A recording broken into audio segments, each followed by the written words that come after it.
Hello everybody and welcome to the third review of the channel. Today I got a pretty interesting figure that I think you guys will like. I know I do. Sorry about the hiatus that I had. I'll go into that a little later, but for now, here we have the Hasbro Dungeons & Dragons Honor Among Thieves Golden Archive Owlbear. Front of the box pretty simple, showing you all the names and such, some good artwork. Back of the box shows you the actual figure, its height and accessories and such, pretty cool. A little bio of the character, pretty cool. Other side is just more artwork. And the bottom of the box, all your legal stuff. Top of the box, pretty simple. And here she is when you first open her up. Assembly is required. Well, we don't need the box anymore, so...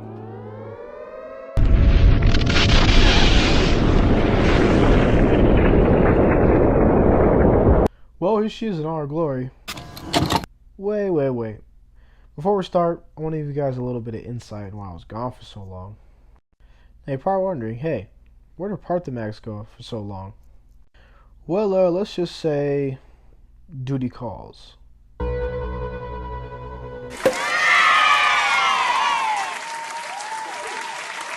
Well, anyway, back to the review. So first off, we'll start with paint, sculpt, and detail. She consists of 5 colors: white, brown, black, blue, and pink. There's some black and brown that show some highlights of her feathers on her shoulders, her back, her forearms, her chest, neck, middle back, and her quads. And her lower back as well.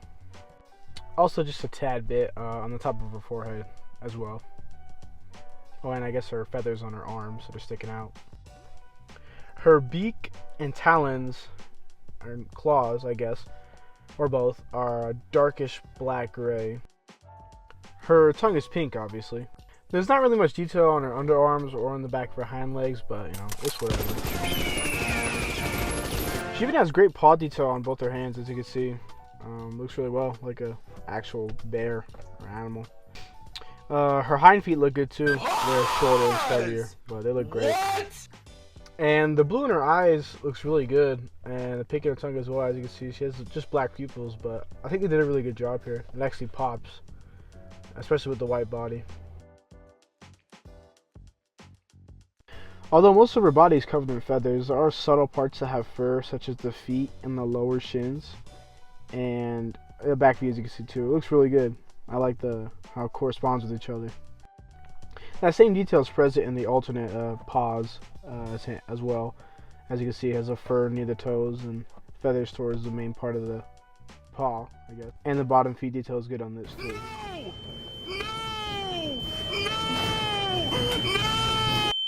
Well, anyway, let's get into articulation. So first off, we'll start with the actual head and not the neck piece, as you can see right here. So the head itself is 360.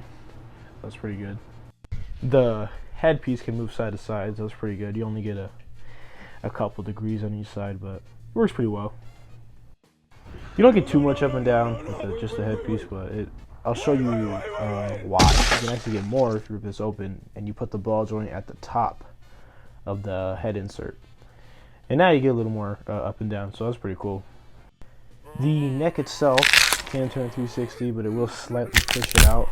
So I'm really forcing it here, but it does work. I'll push it back in right now, but you get 360 on that, and you get about up and down. You get like 30 degrees up and down. That's pretty good, as you can see there. And for the arm, it does go past 90. Probably goes to about, let's say, I want to see about 100. Yeah, there you go. Pretty cool there. She does have a butterfly joint. Only goes about 30 altogether. Arm does swivel, rotation there.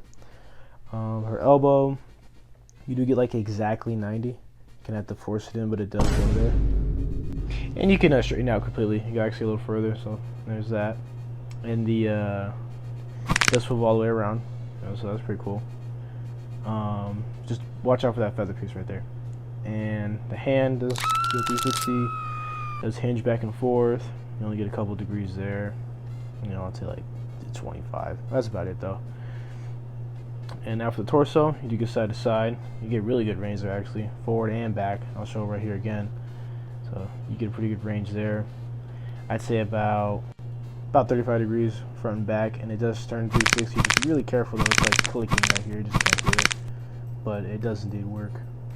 As for the hip, just great hip mobility. What do you mean by that? Way past 90, to tell you the truth. You can go all the way up, and I'll show you right now. Just move this arm right the way, but it can go full 360. So, and you need that kind of for the bear pose, but it goes back about 20 degrees. And she can do the splits, as you can see, kind of almost there. Yeah, I'd say about 35 degrees. It does get a 90 degree at the bend at the knee, so that works pretty good. And this one, it does rotate 360 degrees, so that'll help posing. And the ankle, I tried to twist it, but here first it goes up and down. You only get like 10 degrees, 2 clicks. But I tried to twist the ankle all around. It does not. It does pivot though. You get a few degrees of pivot. So as you can see here, I'm trying to twist it and pivot, but I can only get the pivot.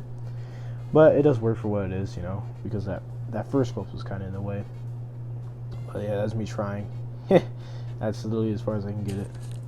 And here she is in the bear pose. That's pretty much it. It looks great, to be honest. I like the posability in it. You get some pretty decent poses. Well, that's about it for articulation. So now let's get into size comparisons. She's 7.5 inches tall, by the way.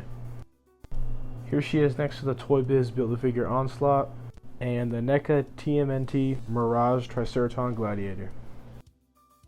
Here she is next to the Power Rangers Lightning Collection Tango Warrior and the McFarlane Warhammer Dark Tide Trader Guard. And finally, here we are next to SAS Monster Arts 2004 Final Wars Godzilla and the NECA American Werewolf of London Kessler Wolf.